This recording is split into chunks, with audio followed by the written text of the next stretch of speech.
은혜의 찬양 감사드립니다.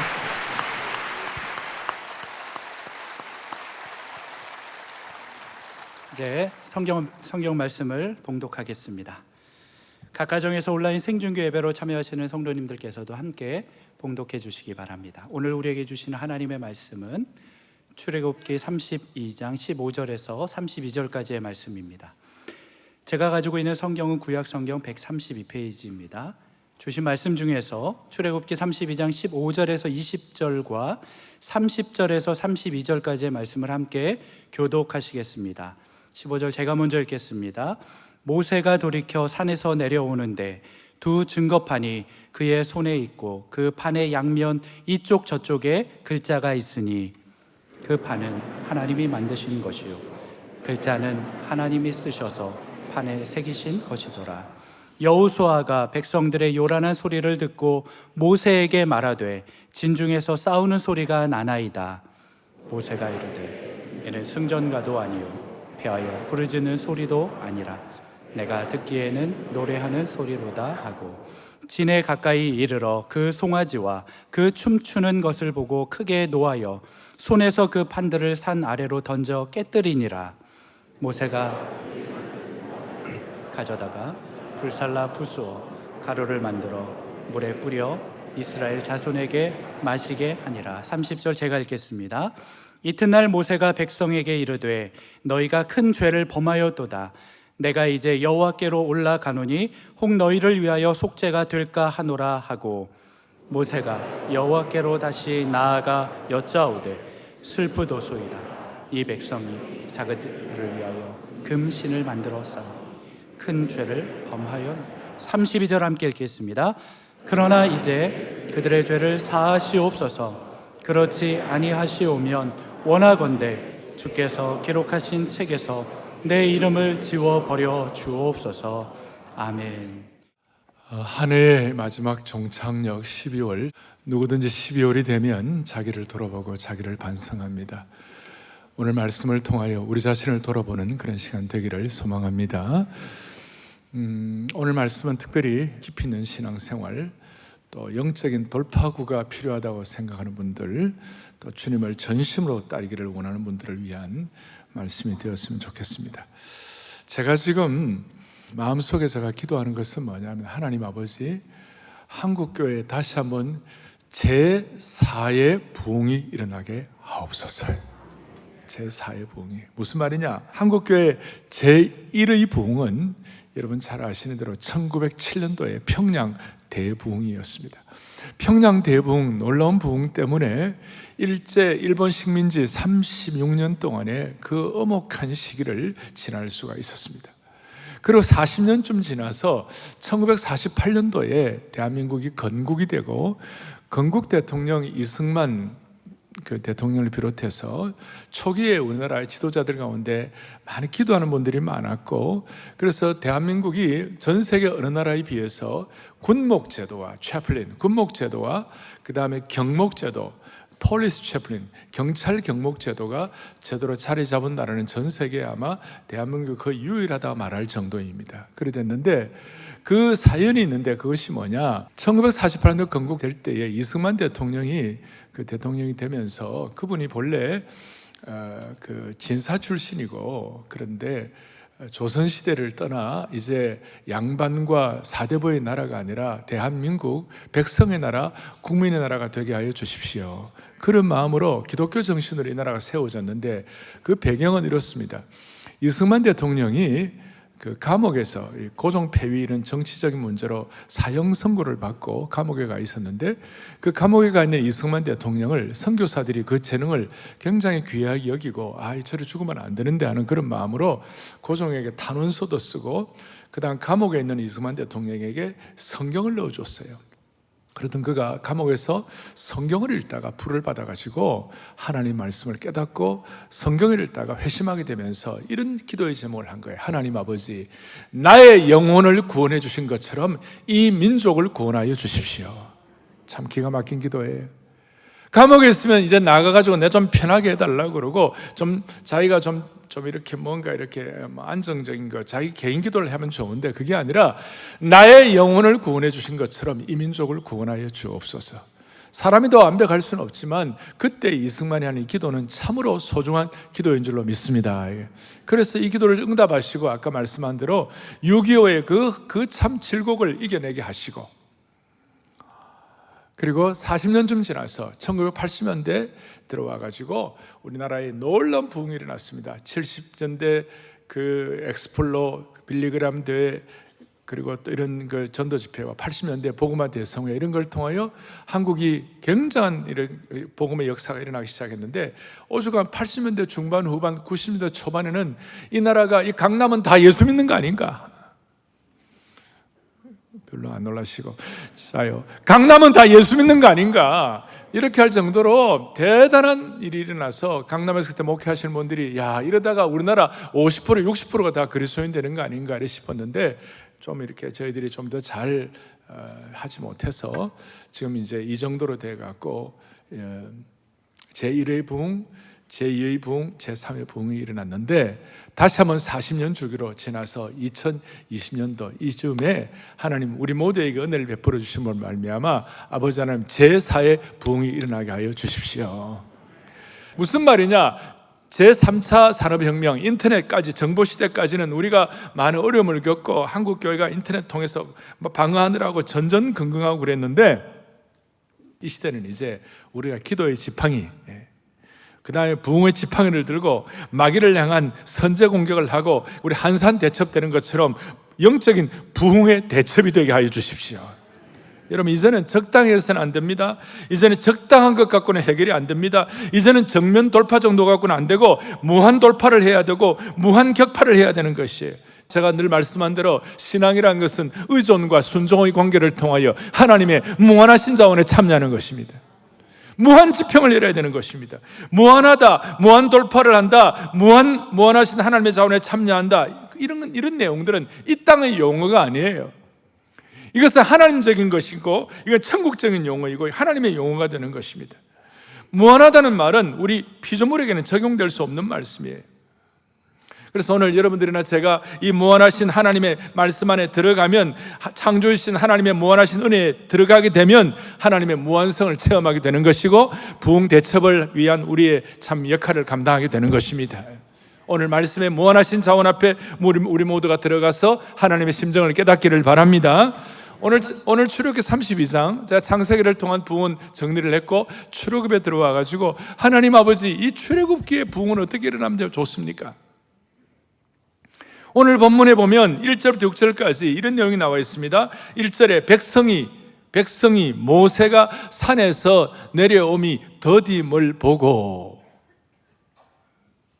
무슨 말입니까? 모세가 하나님의 말씀을 받기 위해 시내산에 올라갔습니다. 올라갔는데 한 달 동안 아무런 소식이, 한 달이 넘었는데 소식이 없는 거예요. 그래서 백성들 입장에서는 우리 지도자인 모세가 저리 올라갔는데 행방불명된 거 아닌가? 모세가 죽었으면 어떡하지?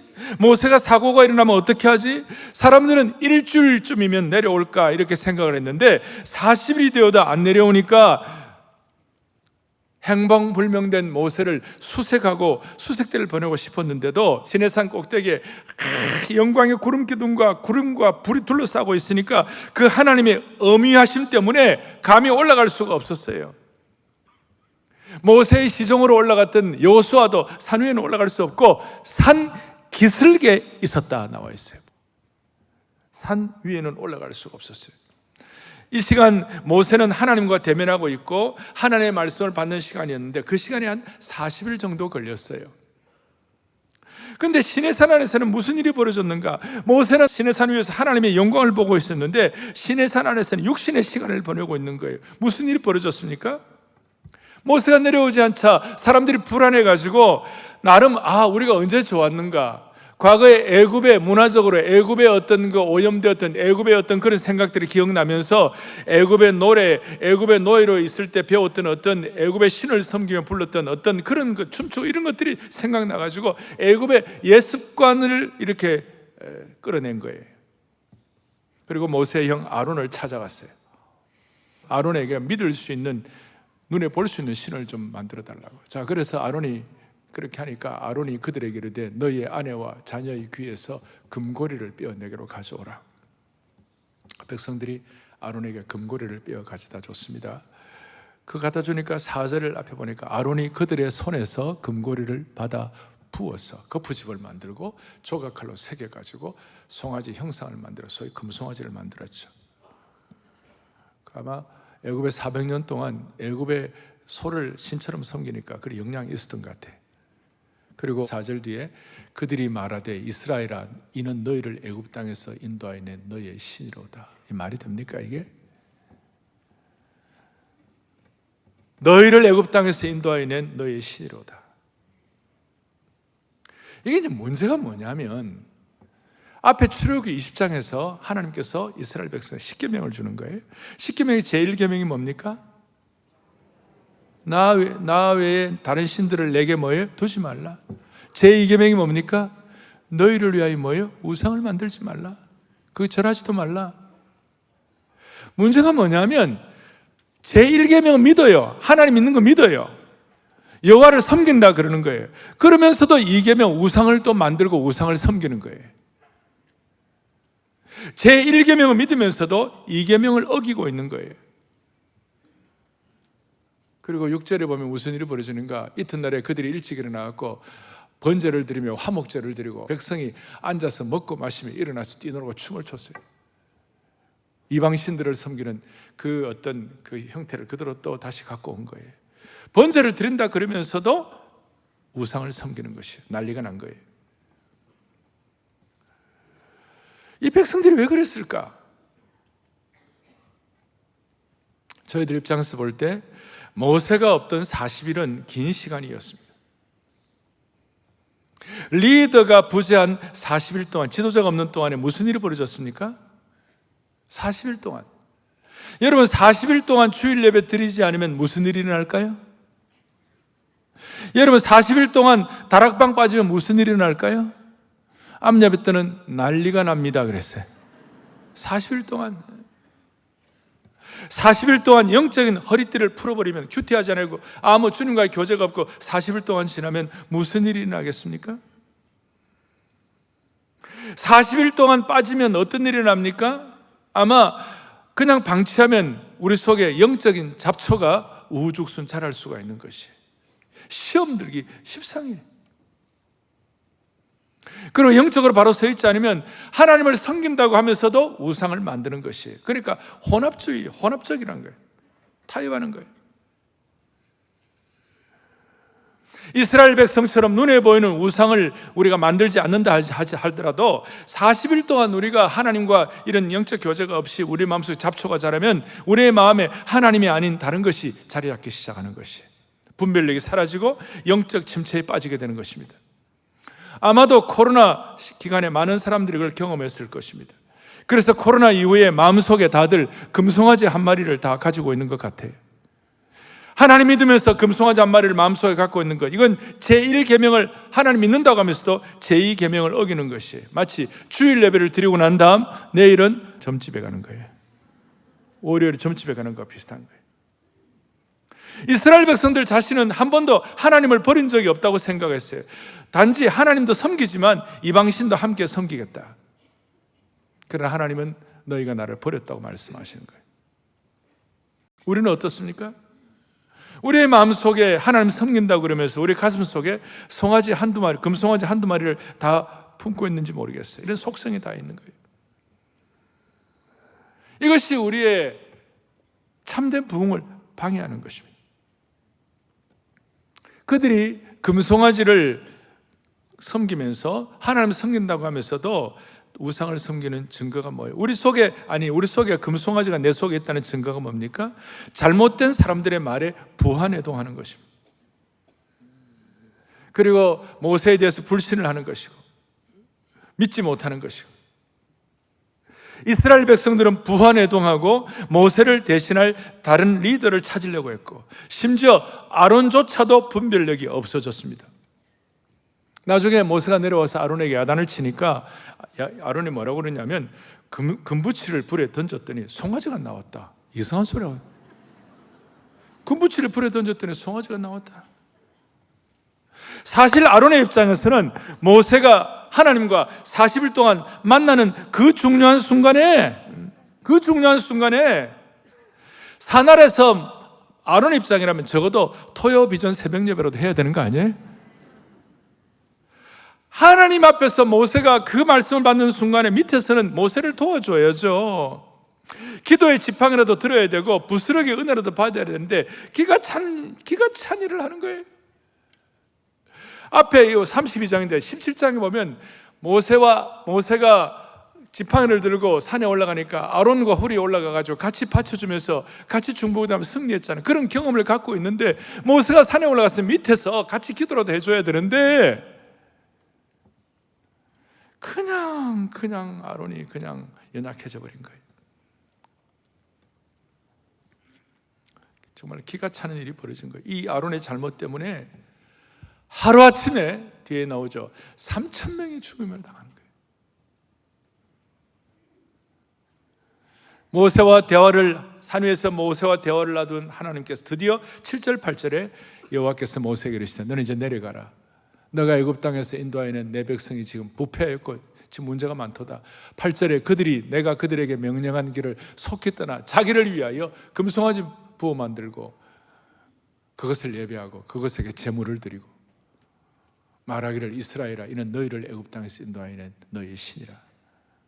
그리고 9절 10절에 여호와께서도 모세에게 이르시되 내가 이 백성을 보니 목이 뻣뻣한 백성이로다. 10절 내가 하는 대로 그대로 돌아 내가 그들에게 진노하여 그들을 진멸하고 너를 큰 나라가 되게 하리라. 그래서 이렇게 하면서 모세가 두 증거판을 갖고 이제 산 위에서 내려오게 되는데 산 기슭에서 모세를 기다리던 여호수아가 모세를 만나서 이렇게 얘기합니다. 17절에 진중에서 싸우는 소리가 나옵니다. 여호수아는 백성들이 싸우는 줄 알았는데 가보니까 그게 아니에요. 19절에 보니까 진에 가까이 이르러 그 송아지와 그 춤추는 것들을 보고 크게 노하여 손에서 그 판들을 산 아래로 던져 깨뜨리니라. 그리고 20절에 모세가 그들이 만든 송아지를 가져다가 불살라 부수어 가루를 만들어 물에 뿌려 이스라엘 자손에게 마시게 하니라.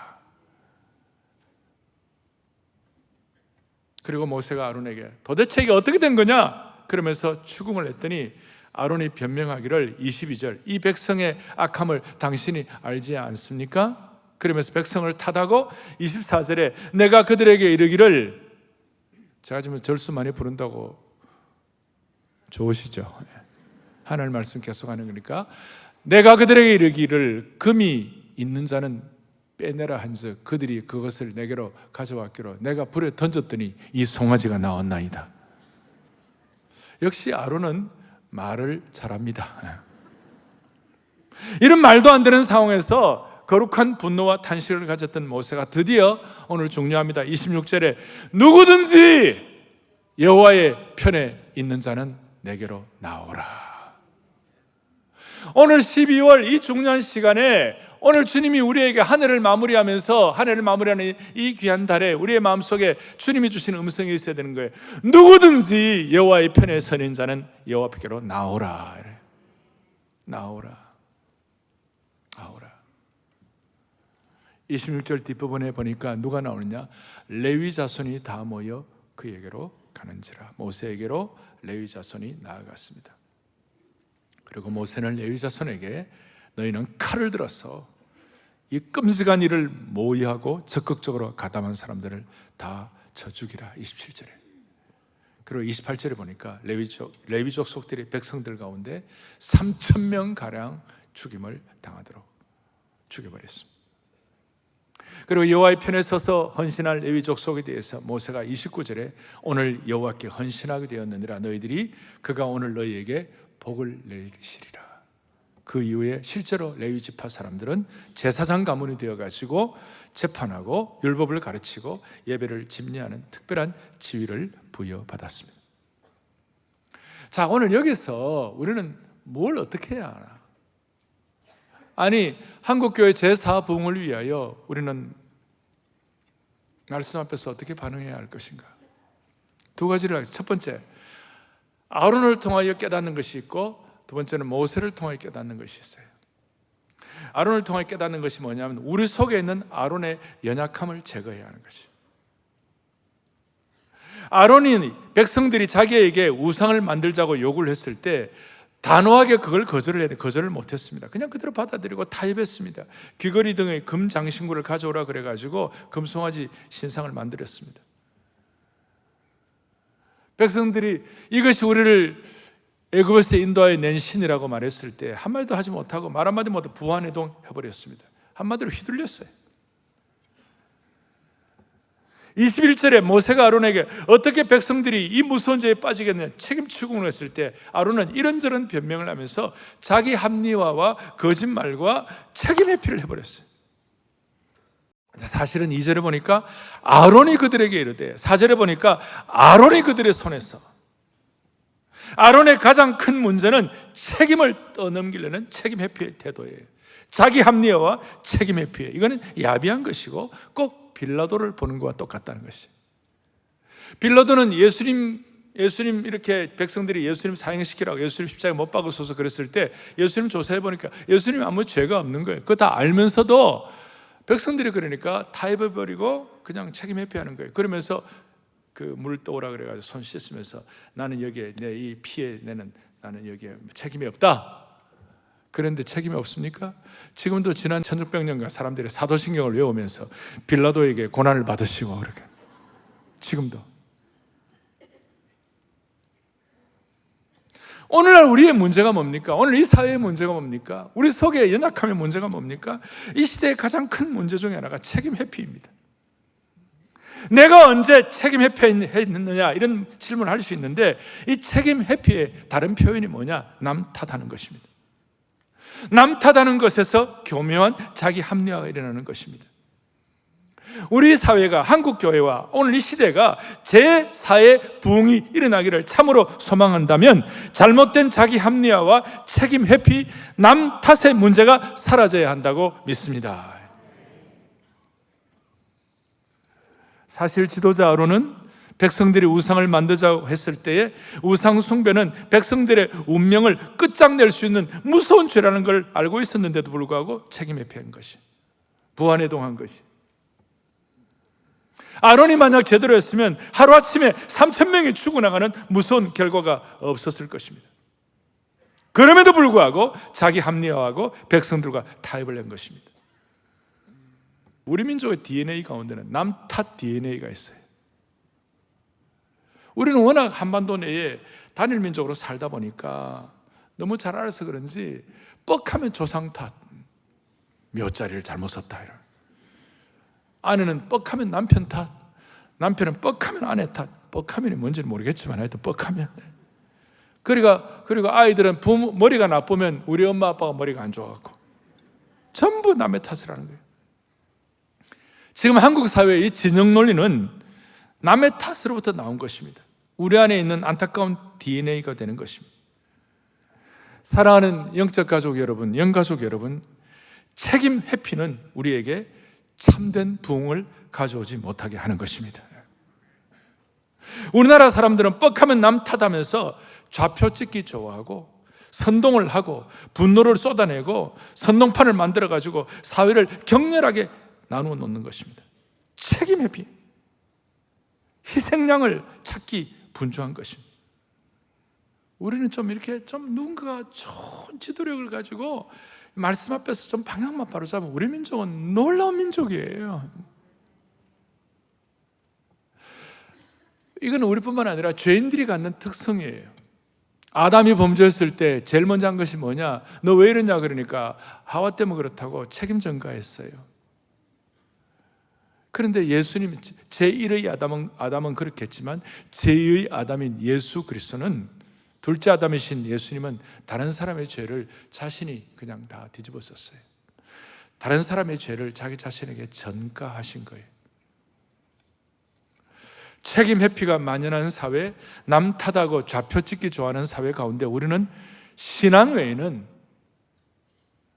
다른 길이 없다는 걸 믿으셔야 되는 것이에요. 남 탓하는 책임 전가의 DNA 대신에 다른 사람의 죄를 자신의 문제로 인식하고 해결하려는 영적 이 복음의 속죄의 DNA를 우리가 회복해야 하는 것입니다. 이런 남 탓이 아니라 자기의 문제로 알고 나가는 이 속죄의 은혜가 있어야 부흥이 일어나는 것이에요.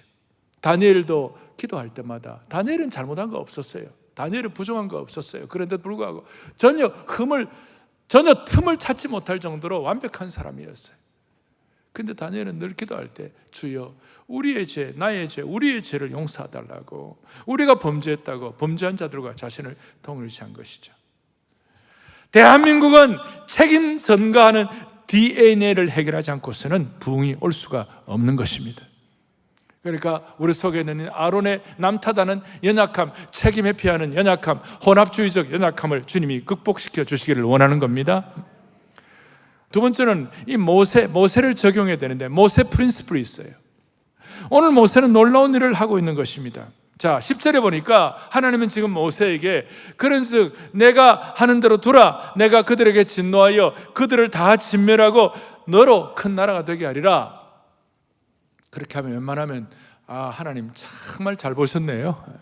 이것들 다 싹싹리하고 우리나라로 저로 하여금 저희 자손 우리 가족으로 하여금 새롭게 이 나라를 펼치는 것이 좋겠습니다. 이렇게 반응할 수 있을 텐데, 모세는 하나님의 심정을 알았어요. 하나님이 이 백성을 다 멸하리라고 하지만 내가 정말 너무 아깝다, 이 백성 멸하면 안 된다, 이 백성 죽으면 안 돼, 이 백성 잘못되면 안 된다 하는 건 하나님의 본심을 겉으로 드러나는 것이 아니라 하나님의 본심을 모세가 알고 있었기 때문에 12절 주여 이 맹렬한 노를 그치시고 뜻을 돌이키사 주의 백성에게 이 화를 내리지 말아 주옵소서. 하나님의 그 안타까운 심정을, 하나님은 백성들 다 죽이는 것이 하나님의 목표가 아니에요. 백성들 다 멸하는 것이 하나님의 목표가 아니에요. 백성들이 다시 돌아오는 것이 하나님의 목표인 것이에요. 이 12월 이 한 해 종착역 마지막 달에 우리의 연약하고 부족한 것이 있으면 그냥 나가 떨어지지 말고 주님 앞에 다시 돌아오는 것이 중요한 것이에요. 자, 심지어 모세가 하나님의 심정을 깨닫고 무슨 얘기까지 했느냐? 오늘 32절 요절 같은 말씀입니다. 뭐라고 되어 있습니까? 그러나 이제 그들의 죄를 사하여 달라고요, 그렇지 아니하시면 원하건대 주께서 거룩하신 책에서 내 이름을 지워버려 주옵소서. 아니, 이런 기가 막힌 기도를 하는 거예요. 생명책에서 제 이름을 제거하더라도 이 백성을 살려주옵소서. 민족의 문제를 앞에 놓고 책임 회피가 아니라 민족을 향한 속죄의 제물이 되겠다. 아론을 통하여 우리의 연약함을 극복해야 한다면 특별히 모세를 통하여 우리가 뭘 깨달아야 하는, 모세처럼 속죄의 제물이 되게 하여 주십시오. 속죄의 제물. 특히 오늘 주목할 것은 30절에 이튿날 모세가 백성에게 이르되 너희가 큰 죄를 범하였도다. 내가 이제 여호와께로 올라가노니 혹 너희를 위하여 속죄가 될까 하노라 하고, 여기에 모세가 속죄가 되겠다는 이 말의 본뜻은 뭔가 하면 모세가 제물이 되겠다 그 말이에요. 이스라엘 백성들이 제물이 될 때는 양과 소의 피를 흘리는 것입니다. 양과 소의 각을 뜨는 것입니다. 뼈를 발라내는 것입니다. 피를 흘리는 것입니다. 그런 것처럼 주님, 내 몸을, 내 뼈를, 내 자신의 삶에 각을 뜨고 내 몸에 피를 흘려가지고 주님, 내가 속죄물이 되겠사오니 이 민족을 불쌍히 여겨 주십시오. 자기를 죽이는 것이었습니다. 저를 백성을 위한 피의 제물로 바치오니 주님 받아달라는 것입니다. 그래서 이것 때문에 성경 전체를 보면 모세를 예수님의 모형 중에 한 분이라고 말하는 것이에요. 속죄물이 되게 하여 주십시오. 자신을 드리겠다는 모세를 보시고 하나님께서는 감동받으셨습니다. 제 자신을 드립니다. 기꺼이 제 이름을 생명책에서 제거된다 할지라도 그들의 죄를 사하여 주옵소서. 이걸 나중에 바울도 동일하게 깨닫고 로마서 9장에 보면 바울이 뭐라고 얘기하느냐, 나의 형제 곧 골육의 친척을 위하여 그들이 구원받는 일이 된다면 내 자신이 저주를 받아 그리스도에게서 끊어질지라도 원하는 바로라. 오늘 모세가 말한 내가 속죄물이 되겠다는 그 생각과 있는 것입니다. 남 탓하는, 책임에 피하는 이 질풍노도의 시대 앞에, 좌표 찍는 시대 앞에 우리도 한 번쯤은 모세처럼 남 탓하는 것이 아니라 나를 피해 제물로 바치겠다는 영적인 결단과 일사각오의 정신을 우리 한번 회복시켜 주시기를 원하는 것이에요. 목사님, 나는 내 한 몸 가는 것도 힘들고, 목사님, 나는 내 한 가족 제대로 어가는 것도 힘든데 무슨 피해 제물입니까? 그렇게 하지 마시고 한 번쯤은 순전하게, 하나님, 나는 부족하지만 이 민족이 하나 되고 부흥이 일어나는 것이라면 주님, 나는 이 민족을 위하여 민족의 제물 되게 하시고, 나를, 하나님 아버지, 나를 받아주시고 나를 일사각오의 마음을 가지고 주님 앞에 나아가오니 주님, 나를 붙잡아 주십시오. 그래서 우리는 토비스에 나와가지고 기도의 지팡이를 들고 산상기도회를 하는 것입니다. 사랑하는 형제자매 여러분, 그렇습니다. 우리의 죄의 문제가 십자가의 죽음으로만 해결되었던 것처럼 우리 사회에 치유 불가능한 것처럼 보이는 남 탓하는 이것은 피해 복음으로만 해결할 수 있다는 것을 믿으셔야 하는 것입니다. 우리의 갈등, 사회의 갈등은 점점 심화되고 있습니다. 진영 논리와 이념 갈등의 깊은 골은 이제는 성별을, 이제는 세대, 이제는 빈부까지도 다 갈등에 기름을 붓고 있는 것입니다. 빈부차, 성별. 그리고 마귀는 너무나 교묘해가지고 내가 지금 마귀의 손에 쓰임받고 있구나라는 것도 모르는 사람들을 통하여, 그 모든 사람들을 통하여 이 세상에 갈등과 불평과 불만이 넘쳐나도록 오늘도 반기독교적인 매스메디어와 무신론적인 문화의 고삐를 틀어지고 사회의 이 문제들을 증폭시켜가지고 사람들을 이간질하고 갈등을 확산시키기 위하여 마귀가 지금 기를 쓰고 있는 것이에요. 그래서 대한민국 사회의 이 깊은 갈등은 웬만한 상식적인 접근으로는 결코 해결이 안 되는 것입니다. 사람들마다 여러 해법을 말하고 여러 근원적인 여러 가지 얘기를 하지만 진짜 문제 해결책은 내놓지 못하고 있는 것입니다. 우리 사회에 고착된 이 갈등의 문제를 해결하는 길은 우리 기독교인의 순교적이며 결사적인 자기 희생과 속죄의 제물이 되겠다는 여기서만 해결될 수 있다고 믿으셔야 되는 것이에요. 일사각오 외에는 해결이 안 되는 것입니다. 민족의 제단 위에 일사각오로 내 자신이 제물이 되겠다는 이런 마음, 한 번쯤이라도 이런 마음 갖고 주님 앞에 나아갈 때에 주님이 은혜를 베풀어 주시는 것이에요. 이런 간절한 마음을 하나님께서는 아시고, 그래 모세, 네 마음 받는다. 그러나 속죄는 너가 안 된다. 너 속죄 안 된다. 바울 보고도 너 그 마음 내가 받는다. 그러나 진짜 속죄는 너가 하는 거 아니야. 속죄는 오늘 이 대림절 대강절 시절에 오신 어린 양 되시는 요한복음 1장 29절 다 같이 또박또박하게 합독하겠습니다. 이튿날 요한이 예수께서 자기에게 나오심을 보고 이르되 보라, 세상 죄를 지고 가는 하나님의 어린 양이로다. 아멘. 모세도 속죄물이 될 수가 없고 바울도 속죄물이 될 수가 없고, 사실 우리가 속죄물이 되기를 원하지만 우리도 안 되는 거예요. 그렇지만 이런 마음을 가질 때에 어린 양 되신 예수 그리스도, 이 땅의 대강절에 이 땅에 오신 이 예수 그리스도, 그분의 어린 양의 피를 통해서만 이 문제가 해결될 수 있는 것입니다. 이런 마음 가지고 주님 앞에, 주여, 우리 가정의 문제, 우리 가정의 상처, 우리 사회의 이 수많은 갈등의 이 진영 논리가 주님 보혈의 능력으로 해결되게 도와주십시오. 진심으로 마음에 소원을 하는 것이에요. 시편 99편 6절에 보면 거기 이런 말씀이 있습니다. 그의 제사장들 중에는 모세와 아론이 있고, 아론이 멍청하게 굴었습니다. 그런데 99장 8절에 뭐라고 나와 있는가 같이 보겠습니다. 여호와 우리 하나님이여, 주께서는 그들에게 응답하셨고 그들의 행한 대로 갚기는 하셨으나 그들을 용서하신 하나님이시니이다. 그들의 행한 대로 3,000명이 죽었습니다. 아론의 잘못으로 문제가 있었습니다. 그러나 우리 위대하시고 영광스러운 하나님께서는 그들을 용서하신 하나님이신 거예요.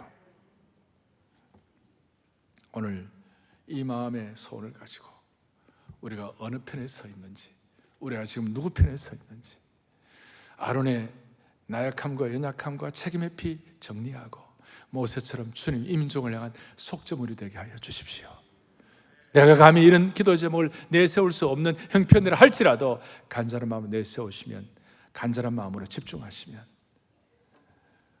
어린 양의 피의 역사가 우리 가운데 나타나게 될 것입니다.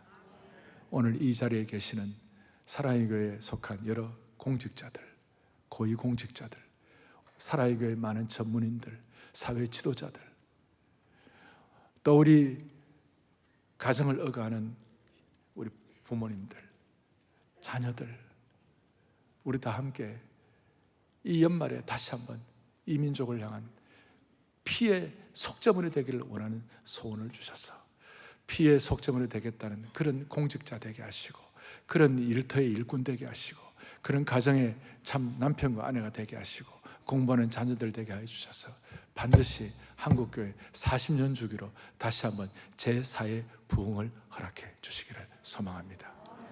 소망합니다. 찬송가 주 달려 죽은 십자가 우리가 생각할 때에 세상에 붙은 욕심을 헛된 줄 알고 버리네. 4절에 보면 온 세상 만물 가져도 주 은혜 못다 갚겠네. 그 다음에 가사가 놀라운 사랑받은 나 몸으로 재물 삼겠네.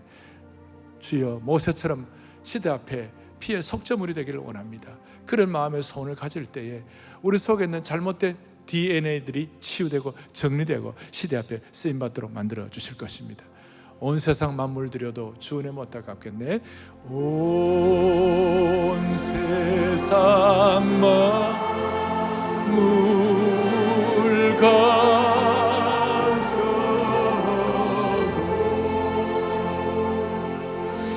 주 은혜 못다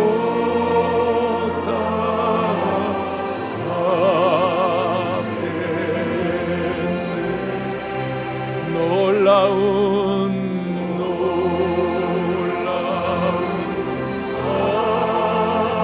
사랑받은 나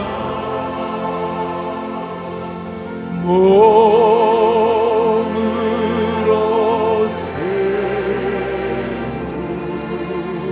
삼. 두 손을 주님 앞에 펼치시고 놀라운 사랑, 놀라운 사랑 받은 나 몸으로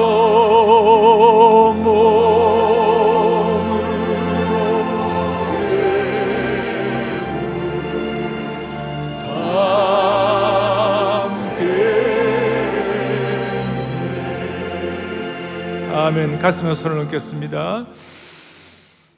하나님 아버지, 오늘 주님의 심정을 깨닫는 귀한 말씀 주신 은혜를 찬양과 감사를 올려드립니다. 주님, 우리가 신앙생활 연조가 깊어지면서 부지불식간에 우리도 모르게 우리 마음속에 들어온 금송아지가 있다면 이 시간 하늘의 불을 내려주셔서 그 모든 혼합주의적인 것들이 깨끗이 태워지게 하여 주시기를 원합니다.